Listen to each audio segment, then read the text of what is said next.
1975년 미국 CIA 본부. 한 장교가 급히 회의실로 뛰어들어갑니다. 그의 손에는 빨간 봉인이 찍힌 극비 보고서. 대한민국의 핵무기 개발 시도. 회의실은 순식간에 술렁입니다. 아무도 믿지 않았던 일이 현실이 되고 있었으니까요. 대한민국은 자체적으로 핵무기를 보유해야 한다. 1970년대 청와대 깊은 곳에서 은밀한 지시가 내려옵니다. 작전명 890 계획 혹은 무궁화 프로젝트. 숫자 890은 플루토늄의 원자량을 뜻했습니다.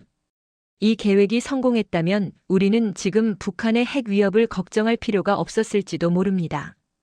동북아 역사 자체가 바뀌었을 겁니다.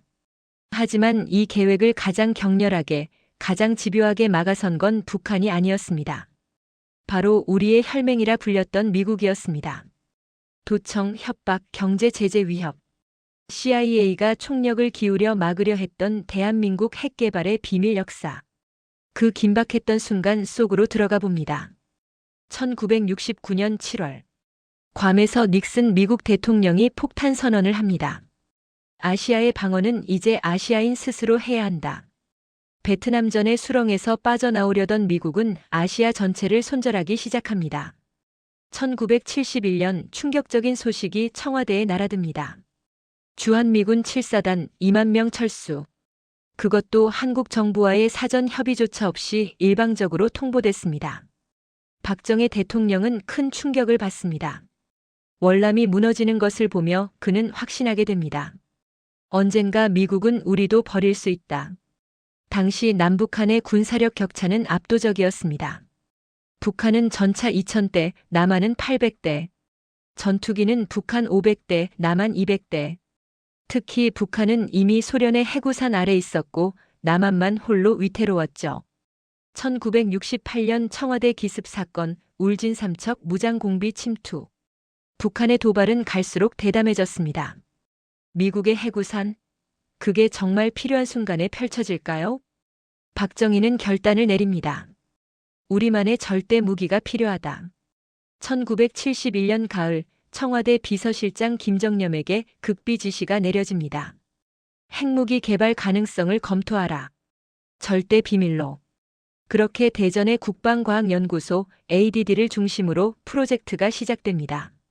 미국 캘리포니아 대학에서 박사학위를 받은 천재 핵물리학자들, 캐나다 원자력 연구소의 한국인 과학자들이 하나둘씩 귀국하기 시작합니다.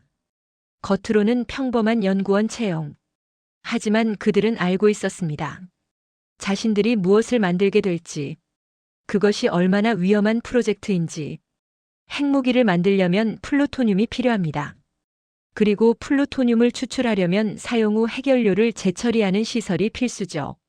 문제는 미국이 이 기술을 절대 줄 리가 없다는 겁니다.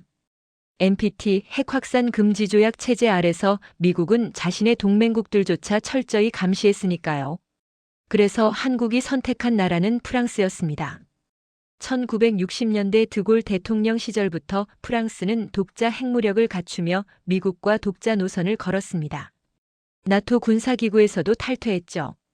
이런 프랑스는 미국의 눈치를 덜 보는 유일한 서방 선진국이었습니다. 1974년 초 비밀 접촉이 시작됩니다. 한국의 고위 관리들이 파리를 드나들기 시작합니다. 관광? 외교 업무? 아닙니다. 그들의 진짜 목적은 프랑스 핵기업 생고뱅, SGN과의 접선이었습니다.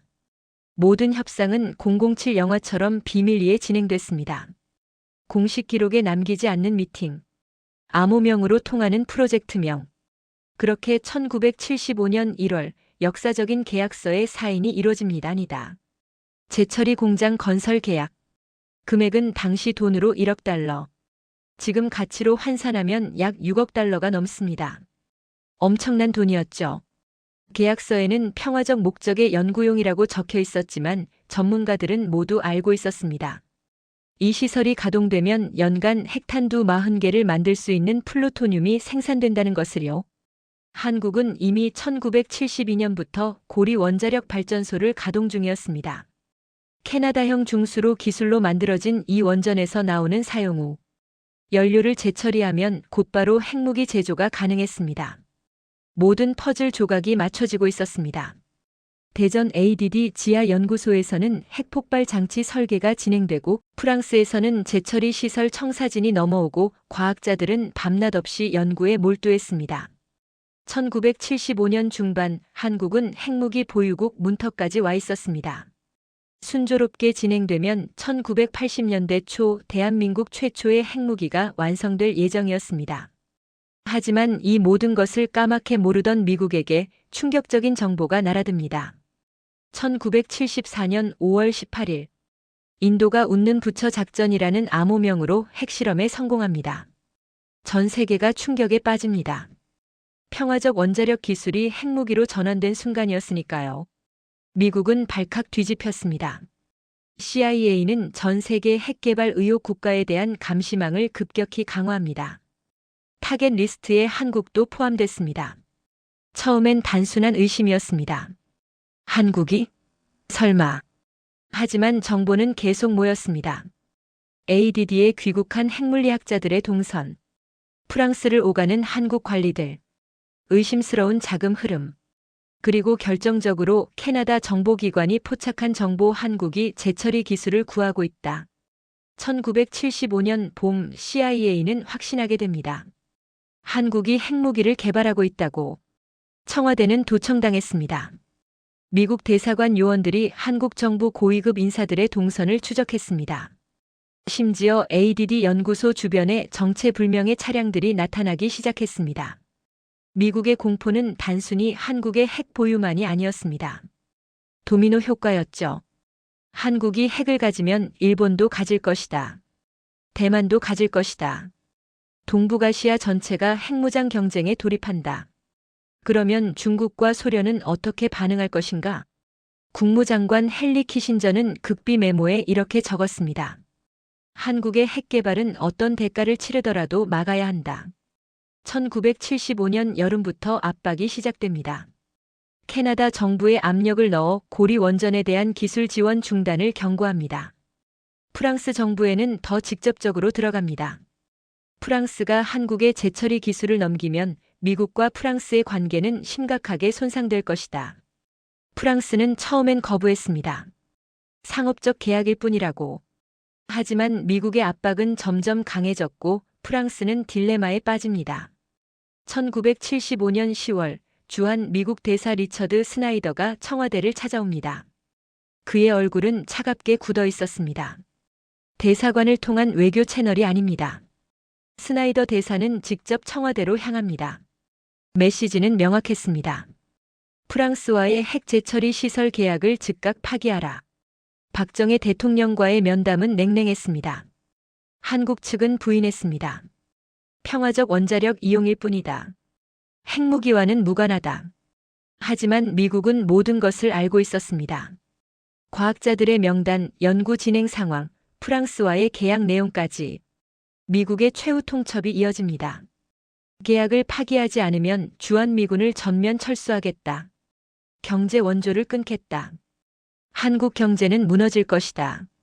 1975년 한국은 아직 개발도상국이었습니다. 수출로 먹고 사는 나라였죠. 미국 시장 접근이 차단되면 경제가 무너지는 건 시간 문제였습니다. 설상가상으로 미국은 캐나다까지 압박합니다. 캐나다는 결국 한국에 통보합니다. 핵 재처리 계약을 포기하지 않으면 고리 원전 2호기 건설을 중단하겠다. 생존이냐 자주국방이냐. 청와대는 잠 못 이루는 밤이 계속됩니다. 1976년 초 프랑스도 결국 백기를 듭니다. 미국의 압박에 견디지 못한 프랑스 정부는 생고뱅의 계약 파기를 지시합니다. 1976년 1월 29일 한국은 공식적으로 프랑스와의 재처리 시설 계약 파기를 발표합니다. 미국은 승리를 자축했습니다. CIA 보고서에는 이렇게 적혔습니다. 한국의 핵개발 야심은 제거됐다. 하지만 정말 그랬을까요? 공식적으로는 프로젝트가 종료됐습니다. 하지만 야사와 증언들은 다른 이야기를 합니다. 프랑스 기술 없이도 독자적으로 재처리 기술을 개발할 수 있다. ADD 과학자들은 믿었습니다. 박정희 대통령도 포기하지 않았다고 합니다. 미국의 감시는 계속됐습니다. 1977년 지미 카터가 대통령에 당선되며 압박은 더욱 강해집니다. 카터는 인권 외교를 내세우며 동시에 핵 확산 방지에 극도로 민감했습니다. 한국의 핵 개발 징후가 조금이라도 보이면 주한미군을 완전 철수하겠다. 카터의 위협은 농담이 아니었습니다. 실제로 주한미군 철수 계획을 발표하기까지 했으니까요. 청와대는 표면적으로는 순응했습니다. ADD의 핵 관련 연구는 대부분 중단됐습니다. 과학자들은 다른 부서로 배치됐습니다. 하지만 일부 증언에 따르면 극소수 인원으로 비밀 연구는 계속됐다고 합니다. 1980년대 초 완성을 목표로. 그러나 역사는 다른 결말을 맞이합니다. 1979년 10월 26일 서울 궁정동 안가 총성이 울려 퍼집니다. 박정희 대통령 서거. 무궁화 프로젝트를 추진했던 유일한 동력이 사라진 순간이었습니다. 신군부가 집권합니다. 전두환 정권은 미국의 승인이 절실했습니다. 5.18 광주 이후 정통성이 부족했던 신군부에게 미국의 지지는 생존과 직결됐습니다. 그 대가로 내놓은 것이 바로 핵 개발의 완전한 포기였습니다. 1980년대 초 ADD의 핵 관련 연구 자료들이 폐기됩니다. 장비들이 해체됩니다. 과학자들은 뿔뿔이 흩어집니다. 무궁화 프로젝트는 이렇게 역사 속으로 사라졌습니다. 2025년 현재 반세기가 흐른 지금 대한민국은 세계 10위권 경제대국이 됐습니다. 하지만 아이러니하게도 우리가 그토록 가지려 했던 핵무기는 휴전선 넘어 북한의 손에 들려 우리를 겨누고 있습니다. 만약 그때 성공했다면 물론 경제 제재로 지금처럼 잘 살지 못했을 수도 있습니다. 국제사회의 고립을 감수해야 했을지도 모릅니다. 하지만 어쩌면 한반도에서 핵 위협이라는 단어 자체가 존재하지 않았을지도 모릅니다. 강대국의 눈치를 보지 않는 진정한 자주 국방이 가능했을지도 모릅니다. 역사에 만약은 없습니다. 하지만 우리는 기억해야 합니다. 반세기 전 이 땅에서 목숨을 걸고 자주 국방을 꿈꿨던 사람들이 있었다는 것을. 무궁화 꽃이 피었습니다는 단순한 암호가 아니라 생존을 위한 절박한 외침이었다는 것을. CIA조차 떨게 만들었던 대한민국 핵개발 비사. 여기까지입니다. 다음에 새로운 이야기로 다시 찾아오겠습니다. 구독과 좋아요는 힘이 됩니다.